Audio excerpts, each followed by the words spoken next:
আচ্ছা, আমরা এখানে এসেছিলাম এনএসআই এর তথ্যের ভিত্তিতে মাদক অধিদপ্তরকে নিয়ে আমরা এখানে এসেছিলাম হলো যে এখানটাতে গাঁজার গাছ উৎপাদন করছে এই মর্মে। আমরা সরাসরি স্পটে এসেছি এবং এই অভিযোগের সত্যতা পেয়েছি। এখানে আসার পরে যিনি অভিযুক্ত ওই ব্যক্তিকে পাওয়া যায় নাই। ব্যক্তির নাম ইস্কান্দার বলে জেনেছি। ওনার দুই ছেলে, ছোট ছেলে এখানে এসেছিল ইমরানের সাথে কথা হয়েছে। ইমরানের মাধ্যমে তাকে আসতে বলা হয়েছিল। তিনি কোনোভাবে হয়তো জানতে পারছে কিনা জানি না, তিনি আসবে বলে পরে আর স্পটে আসেনি।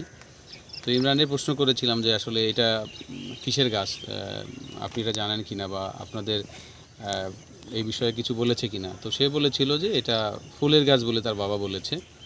কিন্তু আশপাশের এলাকাবাসীর অভিযোগ আছে যে এই বাড়িতে ওই স্কন্দার যিনি উনি এবং ওনার ফ্যামিলির হয়তো অধিক এক দুইজন যে যারা ছেলে আছে তারাও হয়তো এই মাদকের সাথে জড়িত থাকতে পারে।